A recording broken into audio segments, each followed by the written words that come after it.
আগামী সপ্তাহে জাতীয় সংসদ নির্বাচনের রোডম্যাপ ঘোষণা করা হবে বলে জানিয়েছেন নির্বাচন কমিশন সচিবালয়ের সিনিয়র সচিব আখতার আহমেদ।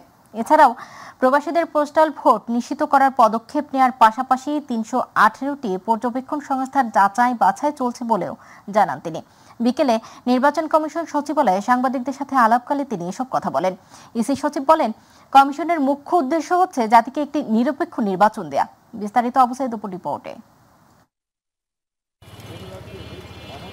ফেব্রুয়ারিতে নির্বাচন আয়োজনে প্রধান উপদেষ্টার কার্যালয়ে চিঠির পর থেকেই সরগরম নির্বাচন কমিশন। প্রতিদিনই হচ্ছে নির্বাচন আয়োজন নিয়ে নানান বৈঠক, আলোচনা, পর্যালোচনা ও পরিকল্পনা।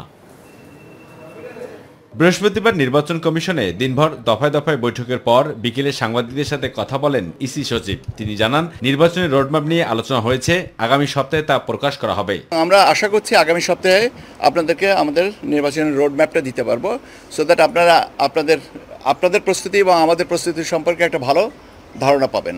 নির্বাচন কমিশন সচিব আরও বলেন, একটি সুষ্ঠু নির্বাচন আয়োজনের লক্ষ্যে অংশীজনদের সাথে বৈঠক ও আলোচনা অব্যাহত থাকবে। তবে নির্বাচনে পর্যবেক্ষক প্রসঙ্গে তিনি বলেন, নির্বাচন পর্যবেক্ষকের জন্য ৩১৮টি আবেদন জমা পড়েছে। সেসব আবেদন যাচাই বাছাই চলছে। যারা আপনারা জার্নালিস্ট আছেন তাদের সাথে আমরা একটু বসবো। এর সাথে আরও আমরা যে যারা পর্যবেক্ষক হিসেবে আবেদন করেছেন ৩১৮টা আবেদন পেয়েছি, এটা পর্যালোচনা চলছে। আর ২২টা যে রাজনৈতিক দলের নিবন্ধন যেটা হয়েছে যে প্রাথমিকভাবে, তাদেরটা ফিল্ডে পাঠাবো আমরা আমাদের তথ্যের জন্য। আর এদিকে অংশগ্রহণমূলক নির্বাচনের দাবিতে প্রধান নির্বাচন কমিশনের সাথে সাক্ষাৎ করেছে জাতীয় পার্টি সহ আরও রাজনৈতিক দল। সার্বিক রাজনৈতিক পরিস্থিতি, জাতীয় পার্টির অবস্থান, সবকিছু নিয়ে আমরা আমাদের অবস্থান তুলে ধরেছি। অন্যায়ের বিপক্ষে লড়ে যাব ইনশাল্লাহ। আমরা যদি রিভিউতেও না হয়, আমরা হাইকোর্টে যাব। অপু, মাইটিভি, ঢাকা। নির্বাচন করলে তফসিলের আগে উপদেষ্টার পদ ছেড়ে দেওয়ার কথা জানিয়েছেন স্থানীয় সরকার উপদেষ্টা আসিফ মাহমুদ। তিনি বলেছেন, নির্বাচনে অংশ নেওয়ার বিষয়ে এখনও চূড়ান্ত সিদ্ধান্ত নেননি, তবে নির্বাচন করলে তফসিলের আগেই উপদেষ্টার পদ ছেড়ে দেবেন। এছাড়া উপদেষ্টার পদ ছাড়লে এনসিপিতে যোগ দেবেন কিনা তাও নিশ্চিত নয় বলে উল্লেখ করেন তিনি। দুপুরে সচিবালয়ে সাংবাদিকদের প্রশ্নের জবাবে এসব কথা বলেন তিনি। এ সময় গুলশানের সাবেক নারী সংসদ সদস্যের বাসায় গণতান্ত্রিক ছাত্র সংসদের বহিষ্কৃত নেতা জানে আলম অপুর চাঁদাবাজির ঘটনায় তার সংশ্লিষ্টতা নেই বলেও জানান। আসিফ মাহমুদ বলেন, যা বলা হচ্ছে তার রাজনৈতিক উদ্দেশ্য প্রণোদিত। একজনের যে স্টেটমেন্ট নেওয়া হয়েছে তা জোর করে নেওয়া হয়েছে বলে শোনা যাচ্ছে।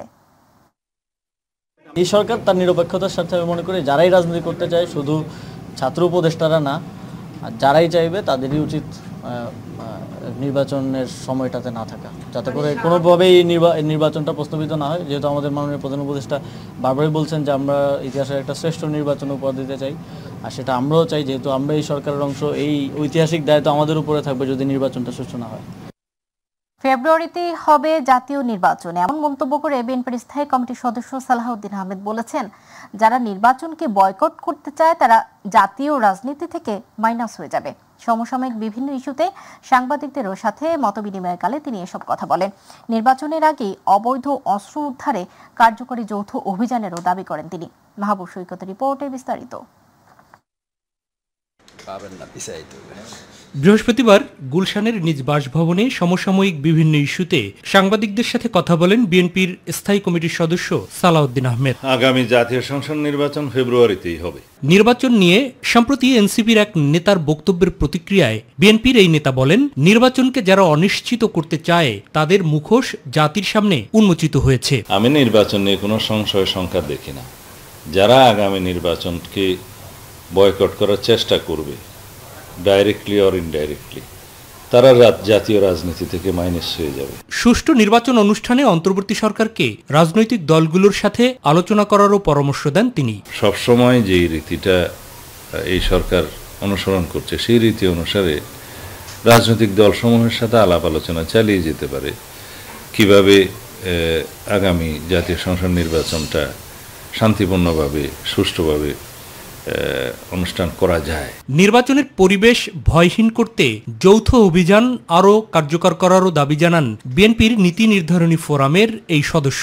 নির্বাচনের আগে নির্বাচনী পরিবেশ সৃষ্টি করা এবং বিশেষ করে আইন শৃঙ্খলা পরিস্থিতির একটা পর্যায় পর্যন্ত নিশ্চিত করা এবং অবৈধ অস্ত্র উদ্ধার অভিযান পরিচালনা করা, বিশেষ করে পতিত ফেসিবাদী গোষ্ঠীর বিশেষ করে নিষিদ্ধ ঘোষিত বিভিন্ন সংগঠন ছাত্রলীগ টাত্রলীগ সহ যাদের হাতে অবৈধ অস্ত্র আছে প্রচুর পরিমাণে, এগুলো উদ্ধারের বিষয়ে একটা খুব কড়াকড়ি অভিযান চালানো প্রয়োজন। অন্যদিকে জাতীয় প্রেস ক্লাবের সামনে এক প্রতিবাদ কর্মসূচিতে ফ্যাসিবাদ নতুন করে মাথা তোলার চেষ্টা করছে মন্তব্য করে নির্বাচন নিয়ে যারা টালবাহানা করছে তারা স্বৈরতন্ত্রকে ফিরিয়ে আনতে চায় বলে অভিযোগ করেন বিএনপির ভাইস চেয়ারম্যান শামসুজ্জামান দুদু। গণতন্ত্র নিয়ে যদি কেউ টালবাহানা করে, নির্বাচন নিয়ে যদি কেউ টালবাহানা করে, তাহলে বুঝতে হবে তারা স্বৈরতন্ত্র এবং ফ্যাসিবাদকে ফিরিয়ে আনতে চাচ্ছে। মাহবুব সৈকত, মাই টিভি, ঢাকা। ক্ষমতা চিরস্থায়ী করতে বিচারিক হত্যার শিকার হয়েছেন সালাহউদ্দিন কাদের চৌধুরী। শেখ হাসিনার লক্ষ্য ছিল রাজনৈতিক প্রতিপক্ষকে রাস্তা থেকে সরিয়ে দেয়া। বৃহস্পতিবার ধানমন্ডিতে নিজ বাসভবনে সংবাদ সম্মেলনে এমন দাবি করেন তার ছেলে হুম্মাম কাদের চৌধুরী। তিনি অভিযোগ করেন ট্রাইব্যুনাল থেকে নয়, আইন মন্ত্রণালয় থেকে ফাঁসির রায় লেখা হয়েছিল। বিদেশ থেকে মামলার সাক্ষীরা যাতে দেশে আসতে না পারে সেজন্য দূতাবাসের কর্মকর্তাদের ভিসা দিতে নিষেধ করা হয়েছিল। পররাষ্ট্র মন্ত্রণালয়ের যেসব কর্মকর্তা এসব কাজে জড়িত তাদের বিরুদ্ধে ব্যবস্থা নেওয়ার দাবি জানিয়ে হুম্মাম কাদের বলেন, সাক্ষীদের মিথ্যা সাক্ষ্য দিতে বাধ্য করেছিল আওয়ামী লীগ সরকার, যা আজ প্রমাণিত। সালাউদ্দিন কাদের যে যুদ্ধাপরাধী ছিলেন না তা প্রমাণ করতে আদালতের আশ্রয় নেওয়ার কথাও জানান হুম্মাম কাদের চৌধুরী। হাসিনা ক্ষমতায় থাকার জন্য যেই কাজগুলি করেছে ওটার মধ্যে একটা বেশ বড় কাজ ছিল এই আইসিটি। এই আইসিটির মাধ্যমে তার যে তারা যাদেরকে মেইন এনিমি হিসাবে দেখতো তাদেরকে এই আইসিটির মাধ্যমে হত্যা করা হয়েছে। আমার বাবাকে হত্যা করা হয়েছে, এটা একটা জুডিশিয়াল মার্ডার ছিল এবং এটার সাথে বাংলাদেশের আওয়ামী লীগ রেজিমের সরকার সরাসরি জড়িত ছিল। সংবিধান সংস্কার কমিশন ছাড়া 10টি সংস্কার কমিশনে 367টি সুপারিশ আশু বাস্তবায়নযোগ্য হিসেবে চিহ্নিত করেছে সরকার। এর মধ্যে 37টি সুপারিশ বাস্তবায়িত হয়েছে বলে জানিয়েছেন প্রধান উপদেষ্টার প্রেস সচিব শফিকুল আলম। উপদেষ্টা পরিষদের বৈঠক শেষে রাজধানীর ফরেন সার্ভিস একাডেমিতে সংবাদ সম্মেলনে এসব কথা জানান প্রেস সচিব। এ সময় তিনি জানান, পুলিশের জন্য মরণাস্ত্র কেনার উদ্দেশ্য প্রক্রিয়া অনুসন্ধান চলছে। SM আরিফের রিপোর্টে বিস্তারিত। তেজগাঁওয়ে প্রধান উপদেষ্টার কার্যালয়ে ৩৮তম উপদেষ্টা পরিষদের বৈঠক অনুষ্ঠিত হয়েছে।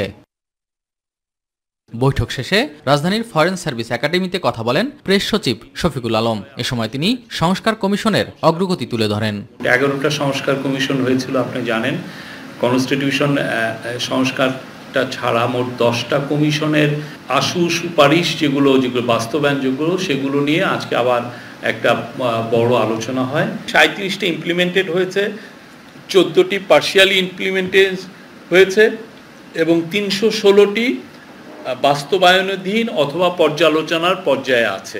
আওয়ামী লীগ সরকারের আমলে ফোনে আড়িপাতার যন্ত্র ক্রয়ে অনুসন্ধান কমিটি গঠন এবং পুলিশের জন্য মারণাস্ত্র ক্রয়ের উদ্দেশ্য ও প্রক্রিয়ার অনুসন্ধান চলছে বলে জানান প্রেস সচিব। পুলিশের জন্য কিভাবে মারণাস্ত্র কেনা হয়েছিল সেটা নিয়েও ইনভেস্টিগেশন হচ্ছে।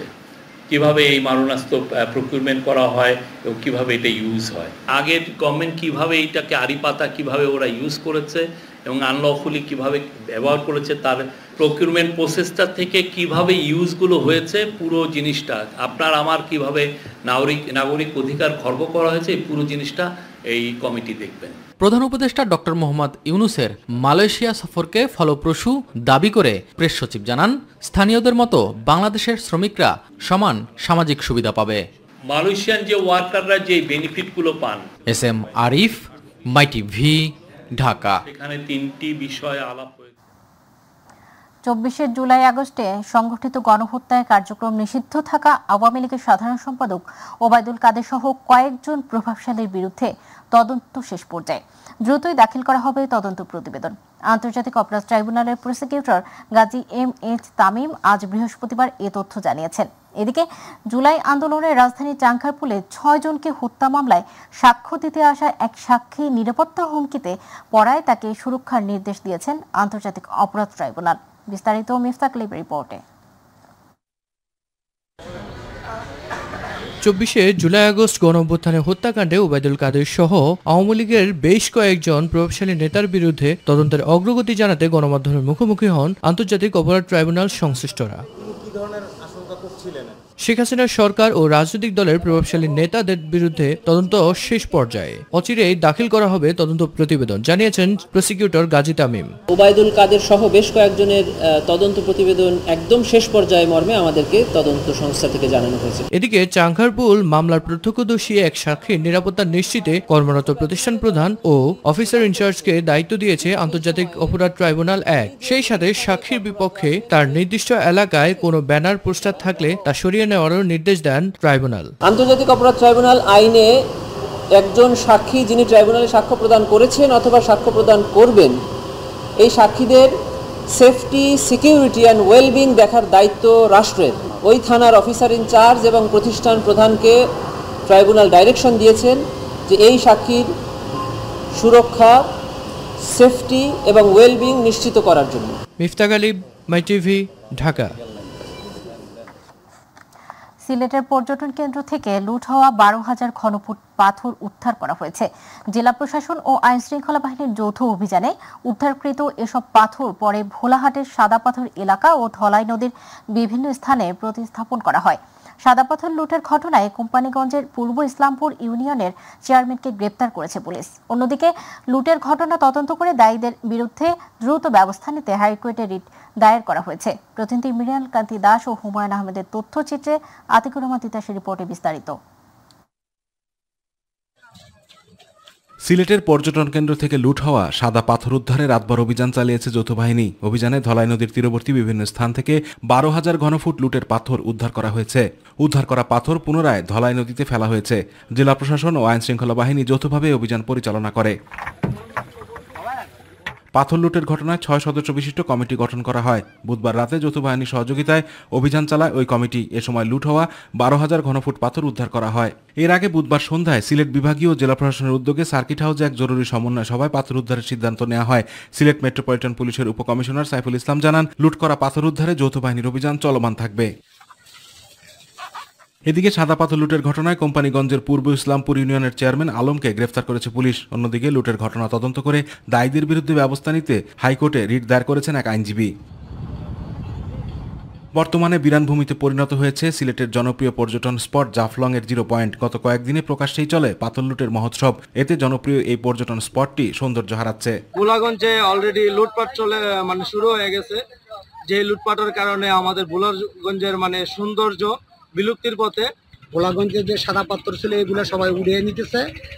এরকম কাজে জাফলংয়ের পাথর এই দিক দিয়ে না আসে, এখানে পুরো সৌন্দর্য পুরো নষ্ট করে ফেলছে। পর্যটক থাকবো কেমনি? এখন আমার থেকে মনে হয় 10% পর্যটক আছে, ভবিষ্যতে 0% হয়ে যাবে। এখনই যদি এগুলা রোধ না করা যায় এবং শক্ত হাতে প্রতিহত না করা যায়, তাহলে আমাদের পর্যটন শিল্পে বিশেষ করে সিলেটের বিপর্যয় নেমে আসবে। লুটপাটের ঘটনায় এখন পর্যন্ত কয়েকটি মামলা দায়ের করেছে পরিবেশ অধিদপ্তর। লুটপাট বন্ধে পুলিশের তৎপরতা অব্যাহত রয়েছে বলে জানান জেলা প্রশাসক। তদন্ত কমিটি আগামী রোববারের মধ্যে প্রতিবেদন দিতে বলা হয়েছে এবং তাদের এখানে যেই সব বিষয় দেখবে সেগুলো সুনির্দিষ্ট করে বলা হয়েছে। আজকে থেকেই তারা কাজ শুরু করবে। ফলপ্রসূ বলতে শুধু তো এক জায়গায় পাথর নেই, আরও অনেক জায়গাতে আছে। এক জায়গায় হয়তো কিছু বিচ্যুতি ঘটেছে, কিন্তু অন্য জায়গাতে আমরা নিয়ন্ত্রণ বজায় রাখতে পেরেছি। দায়িত্ব যেহেতু আমাদের, সেহেতু আমরা সেই হিসাবেই কাজ করে যাচ্ছি। দায়িত্বশীল আচরণই আমরা করছি। আতিকুর রহমান তিতাস, মাই টিভি। সিলেটের কোম্পানিগঞ্জ উপজেলার ভোলাগঞ্জ থেকে সাদা পাথর লুটকারীদের তালিকা দাখিলের নির্দেশ দিয়েছেন হাইকোর্ট। একই সঙ্গে লুট হওয়া সব পাথর 7 দিনের মধ্যে আগের জায়গায় ফেলার নির্দেশ দিয়েছেন আদালত। বৃহস্পতিবার সংশ্লিষ্ট এক রিটের শুনানি নিয়ে বিচারপতি কাজী জিনাত হক ও বিচারপতি আইনুন নাহার সিদ্দিকার হাইকোর্ট বেঞ্চ এই আদেশ দেন। রিটের পক্ষে শুনানি করেন অ্যাডভোকেট মঞ্জিল মোর্শেদ। এদিকে সিলেটের কোম্পানিগঞ্জ উপজেলার ভোলাগঞ্জ থেকে সাদা পাথর লুটের ঘটনায় দায়ীদের বিরুদ্ধে যথাযথ আইনি ব্যবস্থা নিতে দায়ের করা আরেকটি রিটের শুনানির জন্য আগামী রোববার দিন ধার্য করেছেন হাইকোর্ট। বিচারপতি ফাহমিদা কাদের ও বিচারপতি সৈয়দ জাহেদ মনসুরের হাইকোর্ট বেঞ্চ এদিন ধার্য করেন।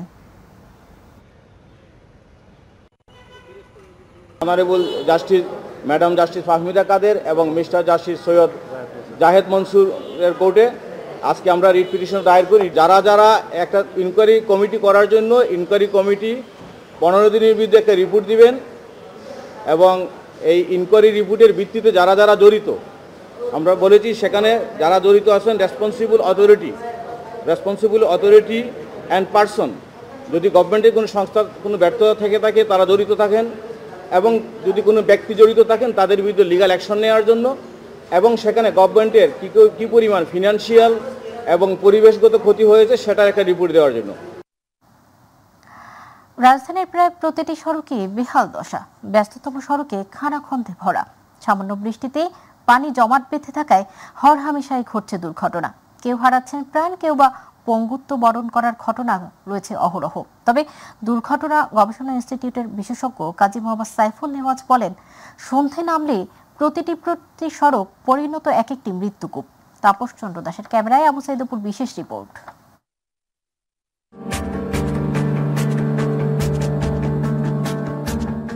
রাজধানীর অধিকাংশ ব্যস্ততম সড়ক এখন খানাখন্দে ভরা।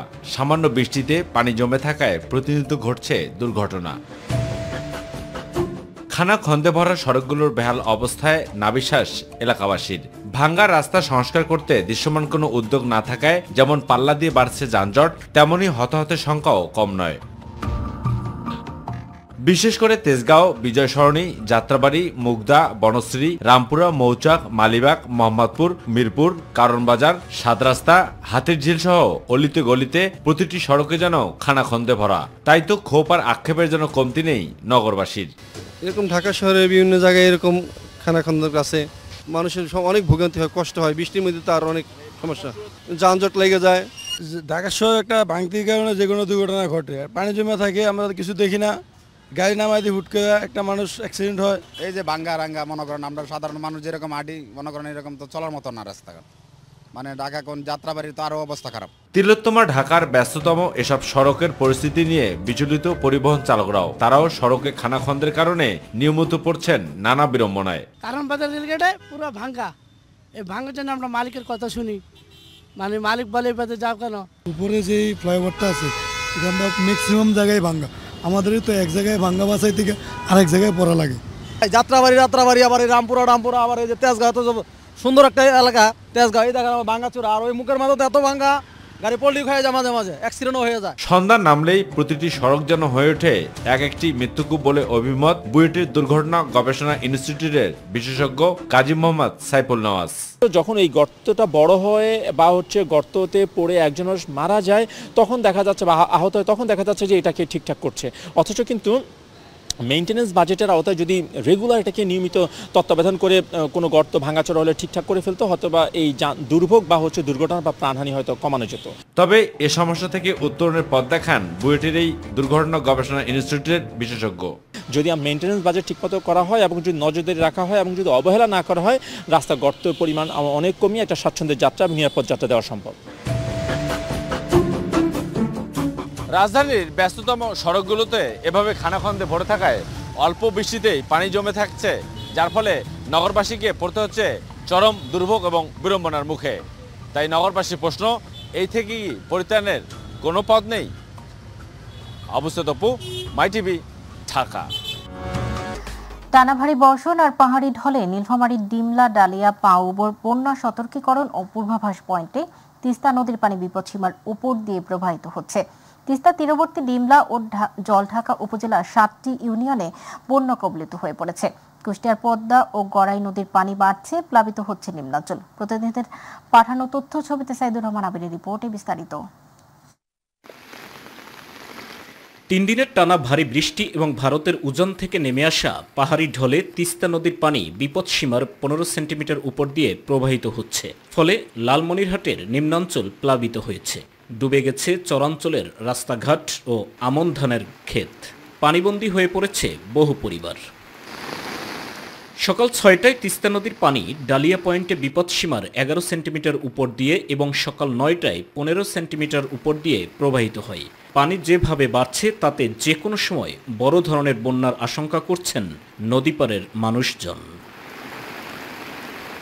অবিরাম ভারী বর্ষণ আর পাহাড়ি ঢলে নীলফামারীর ডিমলা, ডালিয়া, পাউবর বন্যা সতর্কীকরণ ও পূর্বাভাস পয়েন্টে তিস্তা নদীর পানি বিপদসীমার 15 সেন্টিমিটার উপর দিয়ে প্রবাহিত হচ্ছে।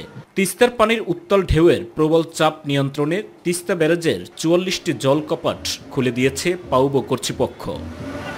এদিকে ভারী বর্ষণ আর ফারাক্কার বিরূপ প্রভাবে কুষ্টিয়ায় পদ্মা ও গড়াই নদীর পানি বেড়েছে। এরই মধ্যে পদ্মার হার্ডিন্স ব্রিজ পয়েন্টে বিপদসীমার চেয়ে মাত্র 1 মিটার নিচ দিয়ে প্রবাহিত হচ্ছে পানি। তবে কুষ্টিয়া পানি উন্নয়ন বোর্ডের নির্বাহী প্রকৌশলী রাশিদুর রহমান জানান, পদ্মার হার্ডিন্স ব্রিজ পয়েন্টে পানি বিপদসীমার 1 মিটার নিচ দিয়ে প্রবাহিত হলেও 14 আগস্ট থেকে বন্যা পরিস্থিতি উন্নতি হবার সম্ভাবনা রয়েছে। সাইদুর রহমান আবির, মাই টিভি নিউজ ডেস্ক। মধ্যস্বত্বভোগীদের কাছ থেকে হজকে মুক্ত করার সর্বোচ্চ চেষ্টা করা হচ্ছে বলে জানিয়েছেন ধর্ম উপদেষ্টা আফমা খালিদ হোসেন। সকালে জাতীয় পর্যায়ে হজ ও ওমরা ফেয়ার 2025-এর উদ্বোধনী অনুষ্ঠানে যোগ দিয়ে কথা জানান তিনি। এছাড়াও হজ ফ্লাইটের বিমান ভাড়া নিয়ে বৈঠকে বসলে হাবের প্রতিনিধিদেরও সেখানে রাখা হবে বলেও জানান উপদেষ্টা। বলেন, সৌদির সরকারি ক্যাটারিং সার্ভিসের খাবার বাদ দেওয়ার দাবি ও মুজদালিফায় টয়লেট ব্যবস্থাপনা আরও উন্নত করতে অনুরোধ করবে ঢাকা। এবছরের ন্যায় 2026 সালেও সুন্দর হজ ব্যবস্থাপনা উপহার দেওয়ার আশাবাদ ব্যক্ত করেন ধর্ম উপদেষ্টা। চুক্তি করতে হবে, কোন মানের ঘরে রাখবেন, কোন মানের খাবার দিবেন, ট্রান্সপোর্টেশন কত থেকে কত, এগুলো চুক্তি করতে হয়। মধ্যস্বত্বভোগীরা মাঝখানে থাকার কারণে তারা আবার মাঝখানে কিছু টাকা নিয়ে নেয়, ফলে এই চুক্তিটা করা সম্ভব হচ্ছে না। সব লোক চলে আসছে, সমস্ত হাজিরা।